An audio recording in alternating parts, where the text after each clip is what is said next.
Hi there guys, Sam here. Welcome to another video where I go through what is the best option for the new Mk8 Golf R. So I'll get straight into the video really. So yes, you join me once again on Tuesday the 12th of May here in the UK. Gorgeous sunny day today. Thanks again so much for the support to the channel. It's been fantastic actually. You know, I think I'm clocking up to nearly 50,000 views over the last 28 days, which is really amazing. So thanks so much for the support to that. And if you subscribe and you continually watch the videos, thank you so much. And if you're not subscribed, please consider subscribing. There's plenty of older videos in the catalogue as well, and there's plenty of new stuff to look forward to. Mk8 Golf R being my favourite, to be honest with you. But yes, we'll get straight into this video.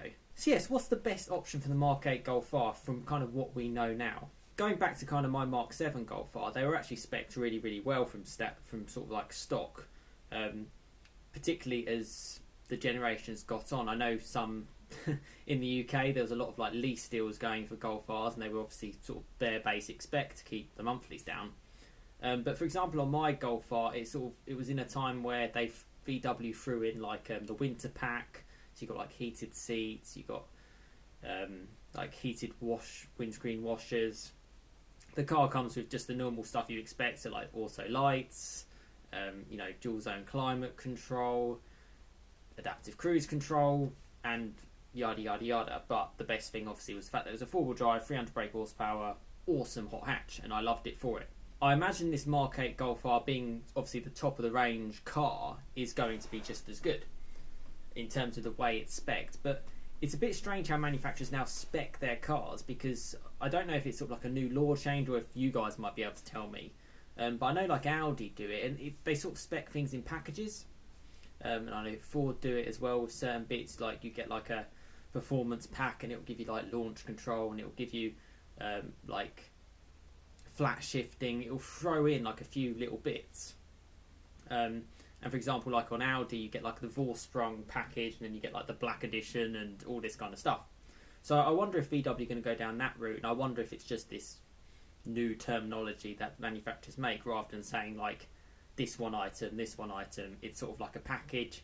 Maybe it makes it sound better, I don't know. So let's go along with kind of like the package kind of things. You'd obviously get things like, I imagine they might throw in some sort of like comfort pack, you know, that might involve like around sort of like the dynamic chassis control, and they might throw in a few trick bits as well around that. That would be quite cool to have, and likely to be an option. I doubt the Golf R will come as standard with adaptive dampers, but you never know. I've never really felt on my 18 Cadiz wheels that I'm missing out.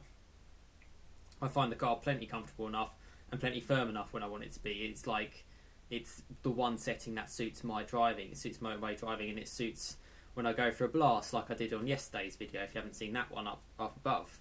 Obviously like the bi-xenon lights. I don't know if they will add sort of like an optional extra in terms of like some special high beam lights or some sort of adaptive lights on top of the adaptive, and thrown a few grand for that. I had a little look around the Mk8, just normal configurator for the Golf, and it looks like they do have some uprated lights which look like they cost quite a lot of money. The Golf R would probably come with decent ones, and then maybe you can spec it to something even better. All the safety kit will likely be quite standard. They want it to be a safe car, which is granted, but not really the exciting options you're kind of thinking about for a Golf R. Now, some of the stuff that I would be excited to see, and something that I haven't seen on a Golf before and something I've seen on other models, is actually something like a heads-up display. And again, that could be incorporated into some sort of package. Maybe be nice if they included something like, just something that would actually be useful for a driver. Heads-up display with just some sort of like easy, cool to look at features. When I'm driving, I find it so frustrating sometimes, and that's why I've sort of gone off like the sat nav actually on my Mk7, because you have to kind of look down. You know, you're practically looking at your knees. I don't look at my knees when I'm driving. I look at the road. And to have a heads-up display is something that's really nice and easy to glance at and check your speed, check a few other things as well. I think that'd be a really cool gizmo. The way it's coming along, I mean, you can get it in some really sort of basic cars now. I think VW should go down that route, particularly as it's going to be a tech fest car. That's probably one of the tech stuff that I would find really useful, and likely to be an option, but still really cool. And throw in something else for like some driver's performance package or something. like enhanced brakes, or even if it's just like blue painted brake calipers, just something to kind of, you know, I suppose make people aware that you've got something extra special, or something a bit more unique to you. None of that stuff really truly matters to me, because I just enjoy the driving of the car. You know, I wouldn't mind if I drove around in a Nissan Micra. If it was a great car, I wouldn't really be too fussed what other people think. And it's the same with the Golf R. Now, in the past of the Mark 7, one of the best options, I think, is the Akrapovic exhaust, which came on song. Not the good part of it was the fact that it was like £3,000 in the UK, which is almost a joke to a point. Yeah, you can... It's half the price of, say, like a 13-plate Fiesta ST, and I'd rather have that on the side and a normal Golf R without the exhaust, personally. But hey, that's just me. But it does sound good and it does look cool, and yeah, if you want the best of the best, you can go for that.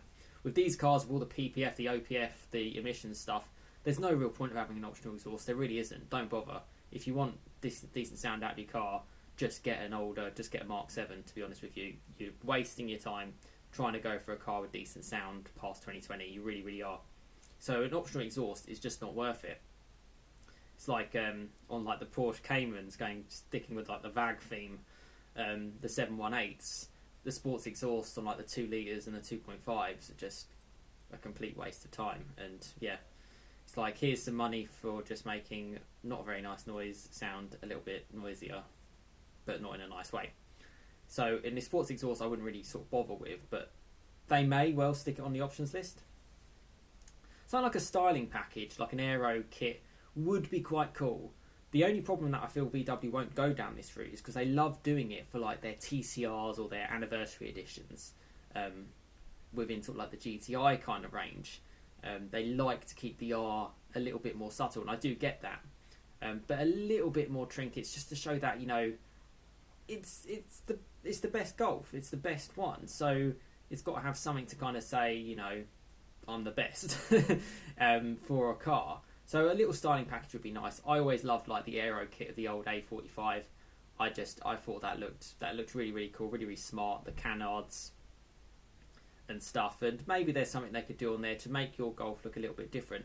And also, it works in both ways, because it makes the standard Golf R look different to other Golf R's out there, and I always like that. You know, you don't want to necessarily be driving everything, you know, every Golf R look exactly the same.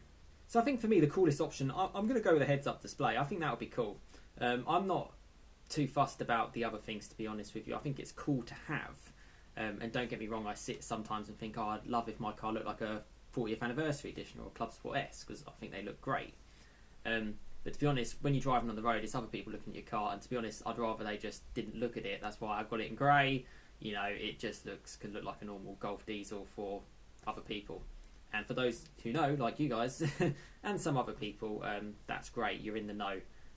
Yeah, I've always had some fun sort of like races, well, not races, but just sort of other hot hatch owners know where they're at. You know, if I spot like a blue Focus RS, I can always remember cruising down with that.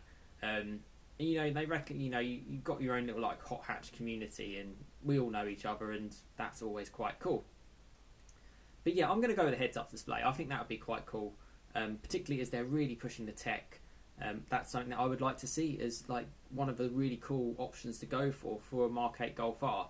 Other than that, I really think go low, go for like a base type spec and you're going to have a fun car.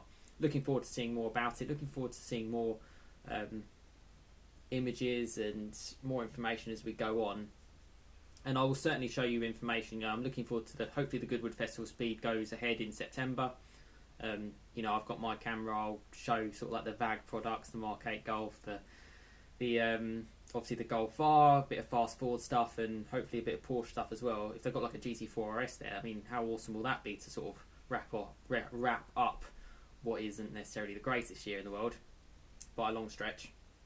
That would be really, really cool. So yeah, things to look forward to. But let me know in the comments what option you think would be the kind of best one for the new Mark 8 Golf R. Just something that suits yourself. You know, maybe something that makes the car a little bit different. Maybe something that makes the car a little bit more useful compared to the other ones. I think we've got to accept the fact it's the same engine. It's not too dissimilar power really.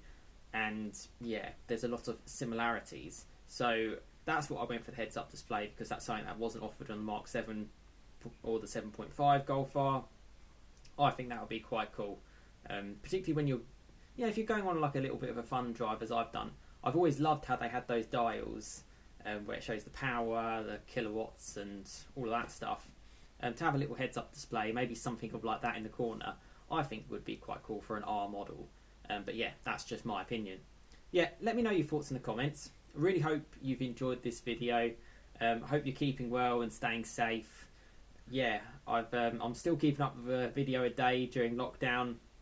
We're sort of maybe coming out of it tomorrow in some ways, but to be honest, we're still looking at another month or two. So while it's still going on, I'll still keep up with the daily videos, and yeah, I hope you really are enjoying them.